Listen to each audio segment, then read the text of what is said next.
Дойде времето от годината, в което отваряме чекмеджето и е време да извадим коледните чорапки. Джингъл бел, джингъл бел.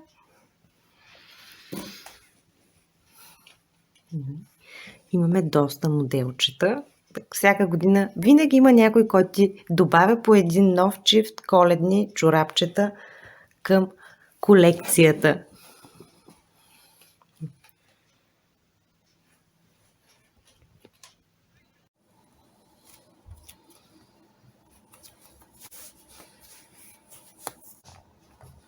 Започваме с коледната декорация. Сложих си едни коледни чорапчета и започвам.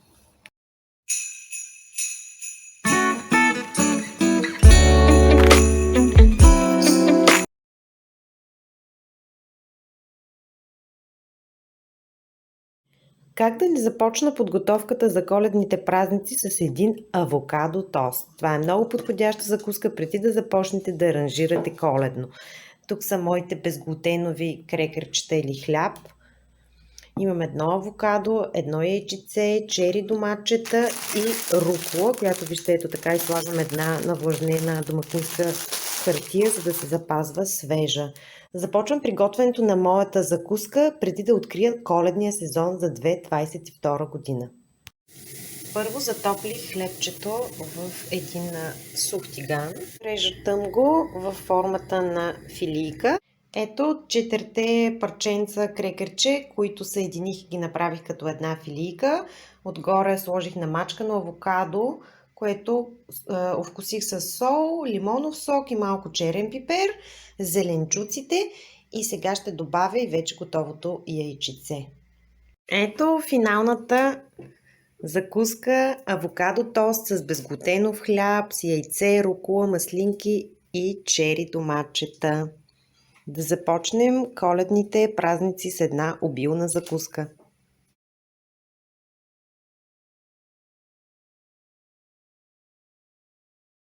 Всяка година си добавям нови детайли към украсата. Ето това е първото, което си купих за тази година. Мисля гамата на моята декорация да бъде в розово, златисто, коралово, може би и бяло. И също ето тези симпатични кружки, които са на батерии. И след това ще видя къде ще аранжирам. Това са двете нови неща, които си купих и ще добавя към голямото ми количество от коледна украса, която имам. И през годините, всяка година по някакви нови елементи се добавят.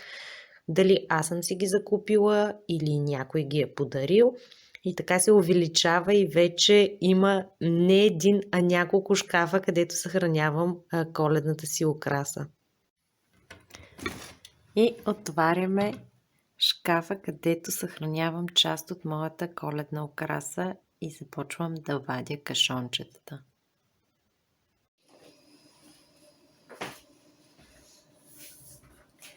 Започваме с коледната украса. Първото, което ще направя е да сменя тази твърде лятна мушама с една с коледни мотиви, която си купих от Виена. И това е първото, което ще направя. Второто е, имам първите си коледни подаръци, едни много симпатични кърпички за кухнята. Ще ги сменя и тях, да си създам малко коледно настроение. И започвам с декорацията. Извадих всички кашони, след малко ще ги наредя тук пред вас, да видите колко много коледна украса има. Първо махаме старата мушама.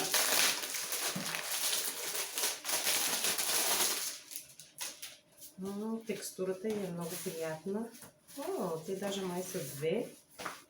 Супер! Не е толкова лъскава и ще стои доста по-елегантно. Моето островче е по-дълго. Ще сложа двете. Супер! Следващото, което ще направя е да сменя кърпите с коледни такива.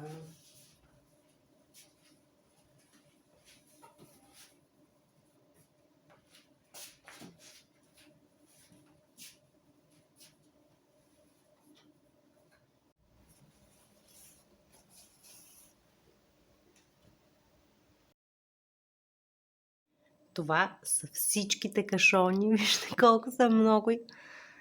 Това е торбата, пълна с изкуствен сняг, чисто нови топки и много кашони. Сега започваме да ги отваряме заедно, за да видим какво съм прибрала миналата година. Всичко е разпределено в много кашони. Най-хубавото на коледната украса е, че за една година успяваме да забравим какво имаме и всяка година се изненадваме от това, с което разполагаме. Най-горе имам един пакет с изкуствени гирлянди. Ще ви покажа какво правя с тях. Поставям. Тук има различни. Този кашон е комбиниран с топки, панделки, канела.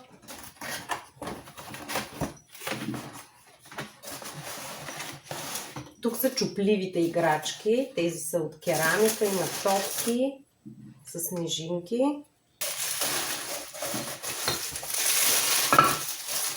Джудженца, камбанка,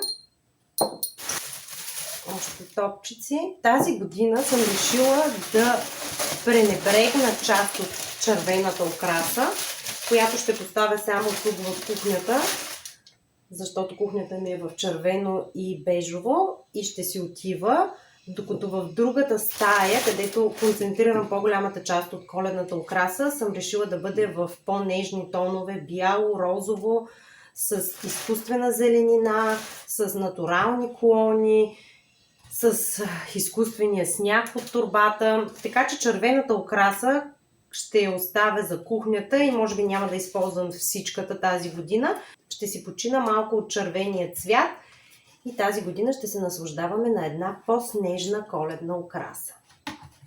Така, този кашон няма да го отварям до край, защото в него има доста червена декорация.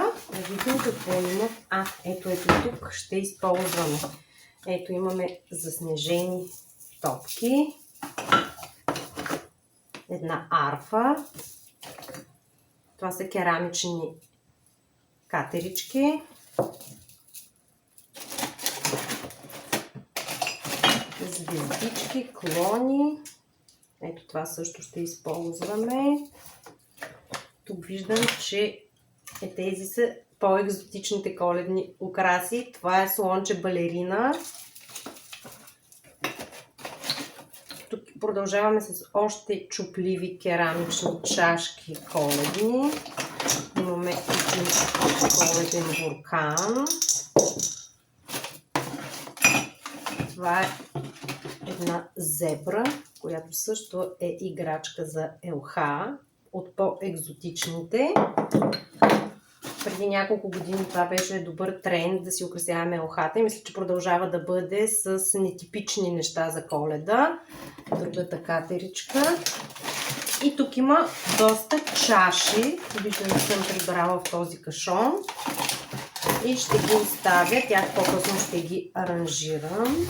Я да видим тази по-малка кутийка. Ето тук има много бели топки. Тези със сигурност ще ги използвам. Тук имаме дървени неща. Ето тези снежинки, изкуствени растения, които със сигурност ще използваме, венче, такива клонки елхови. Тези са доста. Тези миналата година, ако не се лъжа, от Пепко ги бяхме купили и са доста добра имитация. Ето тук има бели топки с много малко червено. Може би от тях ще използвам. Тук има доста украса в златно. Тях със сигурност ще ги използваме. И да видим какво има в този голям кашон. Тук са натуралните неща. Ето, Имаме една топичка. Тя със сигурност ще влезе в коледната украса, но да не падне. Имаме големи бели топки с зелени звездички. Много топки в много нежно златисто-сребристо. Тези със сигурност ще ги използваме. Имаме големи натурални топки. Тук има един гроздь от зелени топки, както и лампички с снежинки. Във всякакви кашони съм прибирала украсата. Тук продължаваме с натуралните неща. Ето тук имаме една къщичка с звънче. Още клончета. Тук има и доста червено. Някои от нещата най-вероятно няма да използвам, но има едни големи кафяви топки, които ще включа към украсата. Тук е кашона с коледните корабчета и част от коледните чиники. Ето това е табличка. И това е в този кашон. Сега няма да ги отварям още. Коледните чиники ще влязат в употреба, когато правим коледните корабинки. То ми свършва. Този кашон има както натурални, това е една звездичка с Merry Christmas. Тя със сигурност ще влезе. Даже ще си я отделя. Ето тук.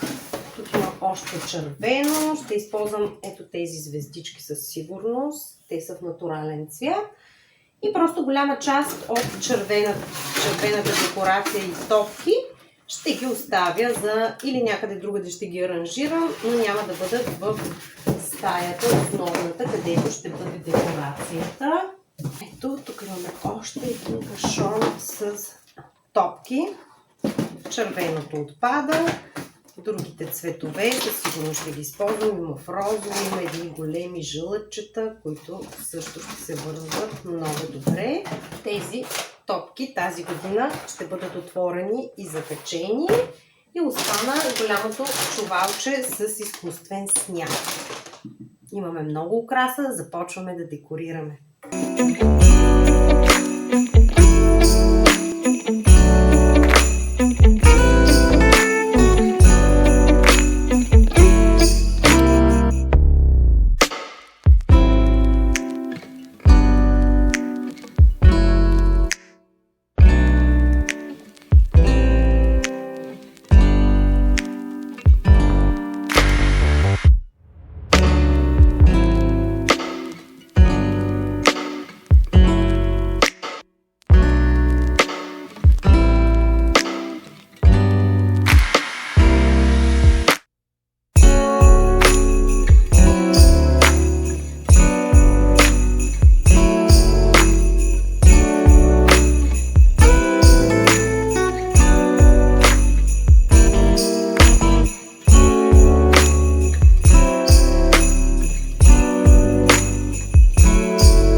основата на стойката ще създам една аранжировка. Ето тук сега ще ви покажа как ще я направя.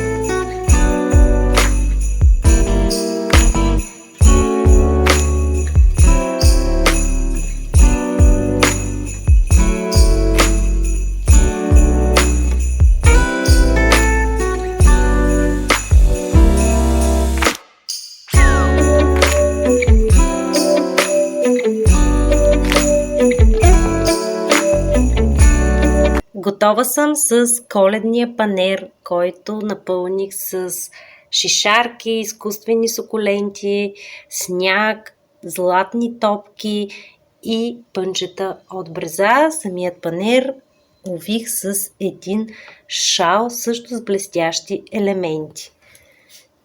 Ето, това е в основата и нагоре започва декорацията. Подготвих съда за камината. Вижте какво съм избрала. Една дълга лодка. Ще направя семпл аранжировка само в съда, а около него ще поставя сняг. Разплетах и коледните лампички и сега ще ги закача. За днес ще приключа с декорацията. Следващите дни продължавам. Но една голяма част от декорацията, която ми е важна, точно около камината и арката, която направих, е готова. Много съм доволна от добре свършената работа днес. Готови сме!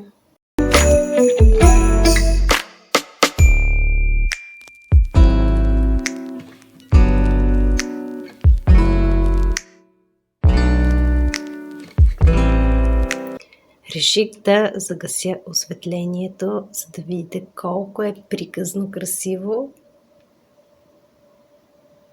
с лампичките. Една бяла зимна приказка.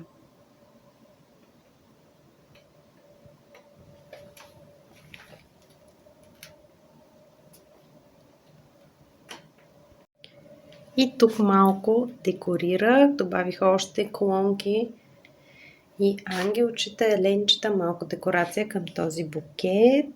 Сложих 2 свещника в чаши за коняк, катеричките, смених дишлайфера, направих една купа с топки, шишарки и колонки. И в ъгъла остана елхичката, която е от бреза, също с клончета, с корабийки. Остана единствено да сменя картините, но за тях ще направя отделно видео за изработка на коледни картини. Така че за днес приключвам, вече се стъмни и успях да свърша доста работа. И да почистя след това, защото беше пълно с кашони и с много неща, които трябваше да подредя.